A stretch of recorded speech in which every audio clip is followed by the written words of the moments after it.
Let's begin with the latest from Canada. Well, Cap's Café, which is a newly opened restaurant opened by popular Indian comedian and actor Kapil Sharma, came under gunfire attack in Surrey, British Columbia.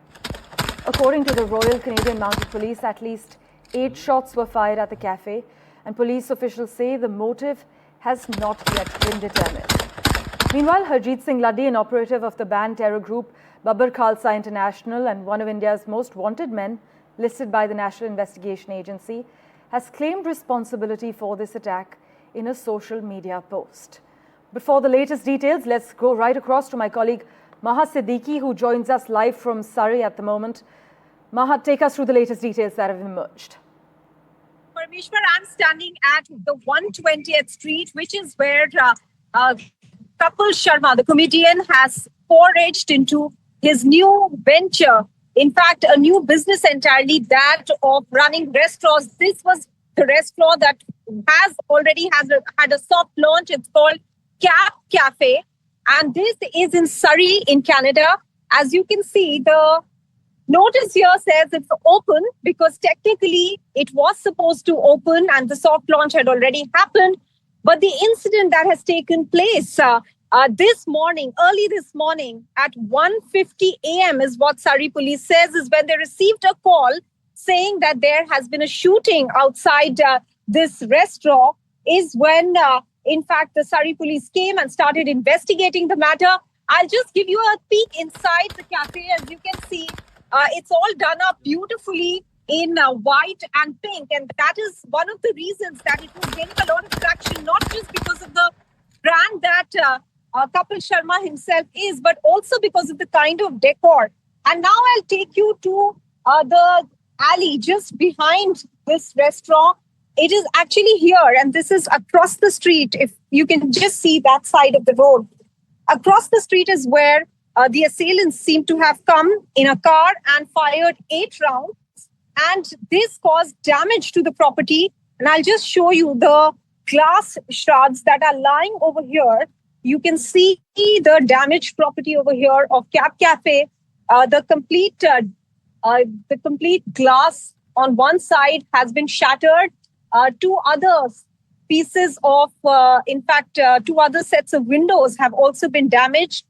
The restaurant is yet to start taking in patrons. So there was no patron at the time that this restaurant actually saw the shooting take place, but there was staff inside, and this has been confirmed by the Surrey police.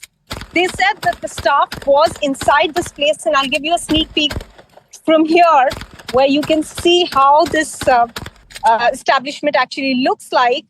The staff was inside this place, and it's not a very big cafe, as you can see.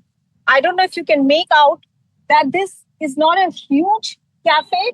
Now I can see some staff inside. However, the cafe is closed. It's not open. I can't reach any of the doors to open them. Clearly, the reason is understandable because of the situation that this place has faced. And you can see the damage there right behind me. So what happened was, as per the reports and as per the Surrey police, there were assailants who came and fired from across the street there. 8 rounds were fired, and the Surrey police has confirmed that they were targeting this particular establishment. No person was injured in the attack, but as you can clearly see, there has been damage to property.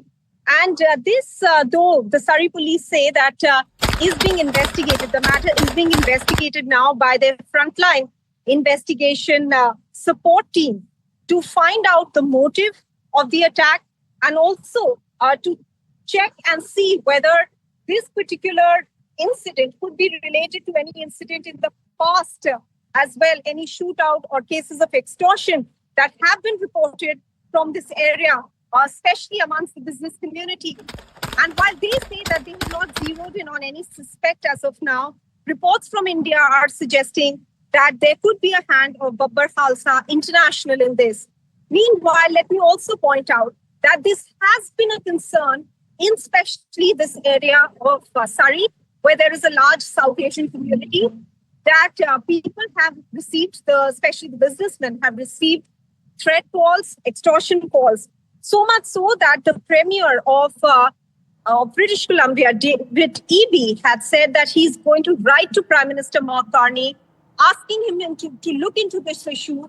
And he claims that there are some gangs that are operating out of India that are posing these threats to the business community, not just in British Columbia, but also in Ontario, is what he says. Parmeshwar. Maha, as always, thank you so much for taking us through the latest details from Ground Zero. Maha Siddiqui there reporting from outside Cap's Cafe. This attack that she's reporting about comes close on the heels of a spate of extortions racking the South Asian community in Vancouver and around. Earlier this month, the RC MP had charged 2 individuals with gun and arson offences in connection with a series of extortion attempts targeting business owners in Surrey last year. We'll keep tracking the latest from Canada for you.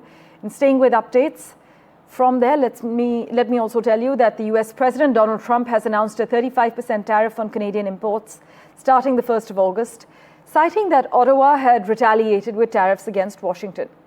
Trump said in his letter to Mark Carney, instead of working with the United States, Canada retaliated with its own tariffs. He attributed fentanyl as a reason for the rate in the letter and said, and I quote, "If Canada works with me to stop the flow of fentanyl, we will perhaps consider an adjustment to this letter."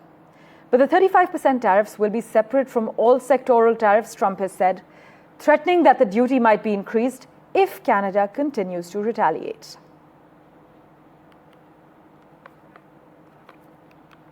Meanwhile, Brazil threatened to hit back against Donald Trump's plan to introduce 50% tariffs on its exports, with its own 50% tariff on US goods, setting the stage for a trade war.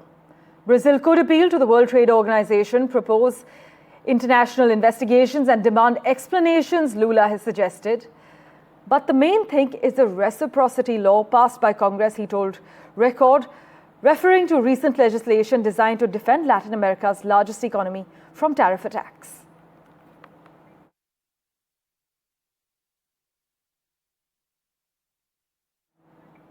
In other news, Mohammad Javad Larijani, who's a former senior advisor to Iran's supreme leader, has suggested that US President Donald Trump could be attacked by Iran while sunbathing at his Mar-a-Lago mansion in Florida. Larijani has said Trump has done something so that he can no longer sunbathe in Mar-a-Lago, according to Iran International, and he further added, as he lies there with his stomach to the sun, a small drone might hit him in the navel. It's very simple. Trump in 2020 had ordered the killing of Qasem Soleimani, an Iranian major general who was killed in a US drone strike. The threat had been put to Trump in an interview on Fox News, who laughed it off. But the host asked him when he last went sunbathing. Trump replied by saying, "It's been a long time. I don't know. Maybe I was around 7 or so. I'm not too big into it." He also added, "I guess it's a threat. I'm sure it's not a threat. Actually, perhaps it is." But this comes 2 weeks after the US bombed Iran's nuclear and military facilities while interfering in Iran and Israel's 12-day war.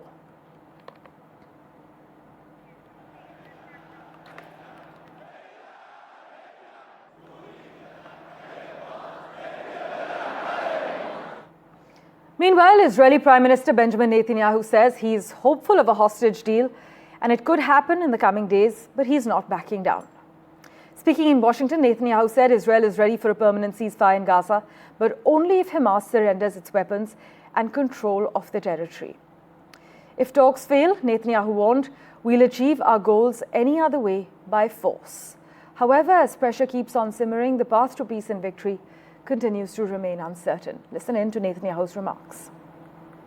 I think on these matters, which I always prefer to negotiate not in front of a camera, I think there's a good chance we'll have this ceasefire. And that'll get us closer to the goal that I set from the beginning. Let's get them all back without capitulation. Let's turn our attention now to the US and India trade deal. Further talks on the India-US trade deal are lined up in the coming days, with negotiators once again heading to Washington as the government seeks to finalize an agreement without any deadline pressure. In fact, we're not differentiating between an interim or the first phase of the bilateral trade agreement. We're negotiating a complete deal. Whatever will be finalized, we can package it as an interim deal, an official has said days after Donald Trump announced that the US was close to making a deal with India. While Trump has been sending letters to countries setting revised reciprocal tariffs effective the 1st of August, as I mentioned, for Canada and Brazil, for example. India is so far not on the list.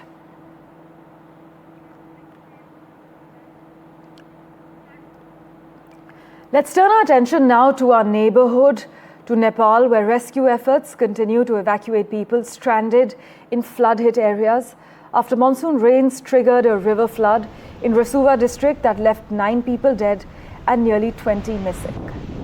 At least 19 people, including 6 Chinese workers at the Beijing-aided inland container depot, remain missing in Nepal, which also washed away the Friendship Bridge that links Nepal and China.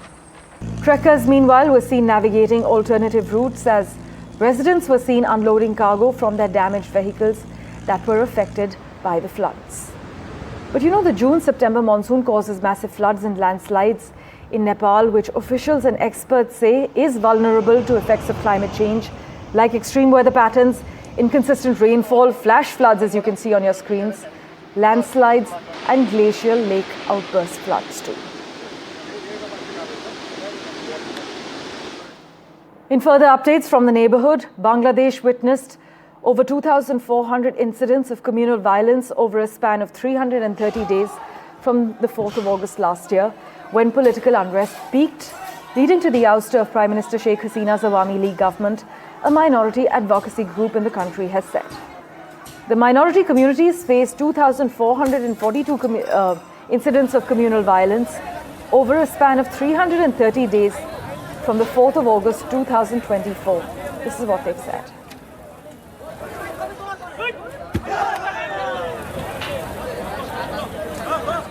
In other news, after spending more than 2 weeks aboard the International Space Station, Indian astronaut Shubhanshu Shukla and his Axiom 4 crewmates are likely scheduled to return to Earth on the 14th of July, according to the latest update from NASA.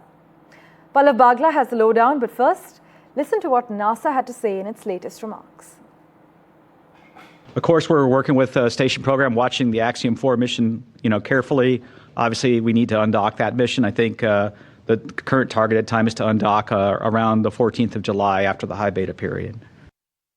The American Space Agency, NASA, has announced that astronaut Group Captain Shubhanshu Shukla's return journey to Earth will begin on July 14, 2025.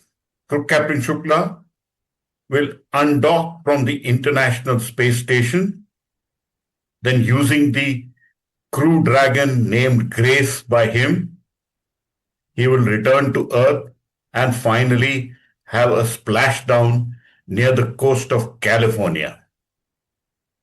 The exact timings of the undocking and of the splashdown have not yet been announced. He has become the second Indian astronaut to travel to space after Wing Commander Rakesh Sharma made that historic leap in 1984. Captain Shubhanshu Shukla made India proud, and the Axiom 4 mission, which is sometimes called Mission Akash Ganga, has really opened the frontiers of India doing research on microgravity. India now eagerly awaits the return of Group Captain Shubhanshu Shukla to Earth. In New Delhi, Pallav Bagla for NDTV. The latest news and updates continue in a moment right after this very short commercial break. Do stay tuned.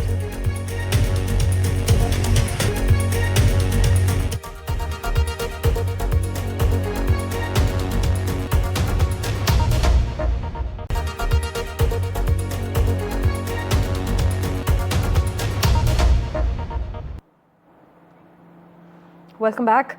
Russian forces pounded Ukraine overnight with hundreds of drones and missiles, targeting in particular the capital, Kyiv, in an attack that followed President Donald Trump's increasingly sharp criticism of Russian President Vladimir Putin and promised to restore arms deliveries to Ukraine.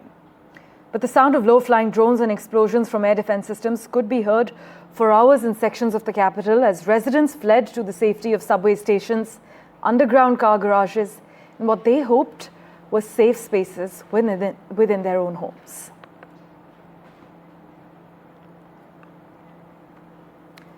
Well, let's switch tracks now. The The number of videos online of child sexual abuse generated by artificial intelligence has surged as pedophiles have pounced on developments in the technology. You know, the Internet Watch Foundation has said AI videos of abuse had crossed the threshold of being near indistinguishable from real imagery and had sharply increased in prevalence online this year. In the first 6 months of 2025, this UK-based internet safety watchdog verified 1,286 AI-made videos with child sexual abuse material that broke the law, compared with 2 in the same period last year.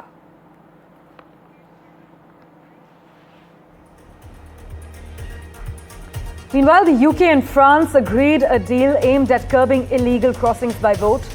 The one-in, one-out program will allow both countries to exchange migrants who cannot prove a family connection to the nation they entered, though the UN's migration chief has warned that such harsh tactics are less effective than supplying aid to countries that can host migrants. But virtually every Western country is now pursuing an immigration crackdown. The Netherlands passed legislation tightening asylum policies last week, and Germany recently boosted border controls. The United States, as you know, has ramped up immigration raids. Hindustan Unilever Limited has announced the appointment of Priya Nair as the Chief Executive Officer, the first woman to take up the role in the FMCG major. Ms. Nair takes up the role as incumbent Rohit Jawa steps down effective 31st of July. She's a veteran in the consumer goods industry, bringing nearly 3 decades of experience across building brands and driving category growth across geographies. She was previously the business group president of the beauty and well-being segment. A Russian sabotage campaign is gathering pace across Europe. Intelligence officials have warned 3 men were found guilty of arson in the UK this week for burning down a warehouse containing supplies for Ukraine. Prosecutors have said it was masterminded by Russian intelligence services. It's one of more than 70 similar incidents linked to Russia since the 2022 invasion of Ukraine. And European officials warned that the campaign's use of untrained saboteurs increased the risk of injury or death.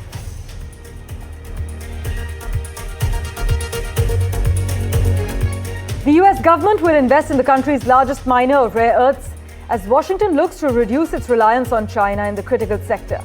The Pentagon's 15% stake in MP Materials will make it the company's largest shareholder. The investment calls for the building of a new factory of rare earth magnets, which are needed for products like automobiles, wind turbines, and jets. Scuffed, scratched, and stained, this leather Birkin bag just sold for $10 million with fees, becoming the most expensive handbag to ever sell at auction. The hammer fell at a winning bid of $8.2 million. This is the first ever Birkin to have been created by Hermes. The bag was designed for the British actor and singer Jane Birkin. She, by the way, used it nearly every day from 1985 to 1994 before it became the ultimate symbol of luxury.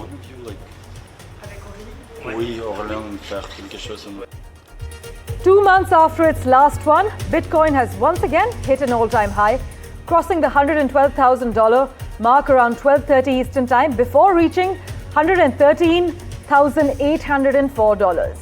But between the lines, you must note there aren't many Bitcoins available for regular people to buy right now, and the shrinking liquid supply is putting a floor on price. Several factors likely also have Bitcoin investors feeling bullish. Macro conditions are better than expected, with rate cuts looking more and more possible, and extra liquidity out there in the markets tends to accrue gains to Bitcoin.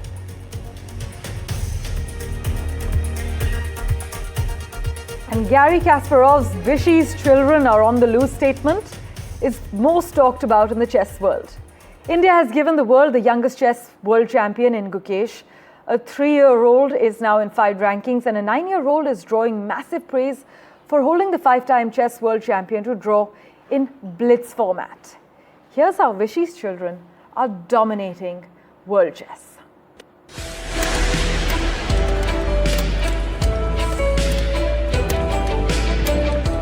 Meet 9-year-old chess prodigy Arit Kapil,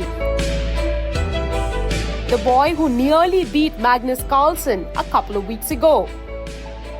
The former world champion had called Gukesh a weak player. Following that, the world champion was on a Carlsen beating spree to humiliate the 5-time world champion further. Gukesh's compatriot Arit Kapil held the Norwegian to a draw in an online tournament called Early Title Tuesday. Tell us about that moment when you drew with Magnus. I was very happy and I couldn't believe that I drew Magnus. I was very surprised which I drew. No, first I was thinking which I would lose, but then he gifted me some hope that his king is high, had some hope, and then he blundered. At what point did you see that he's blundered and you pounced on? I think queen at 7 and queen takes c7 was his mistakes, I think. Arit played this event from his hotel room in Georgia, where he was battling for a podium finish in the Under-10 World Championship.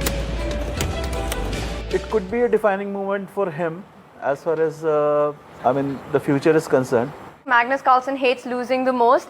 For a chess player, it's everyone's dream to sort of fight against him.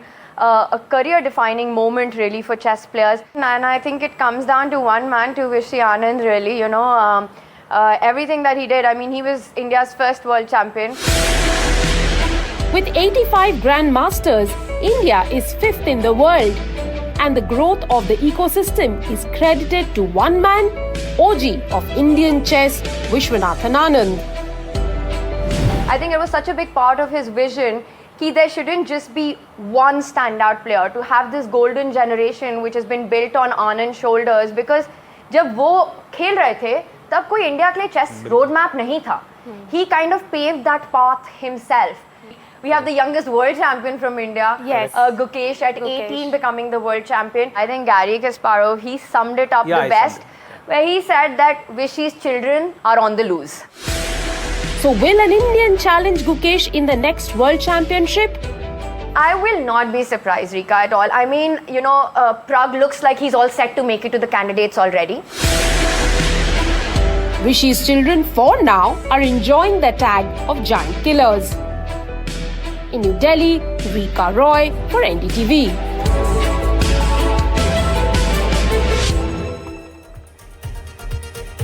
Thank you for investing your time and watching this edition of The World 24/7. As always, we'll keep tracking the latest for you. Do stay tuned.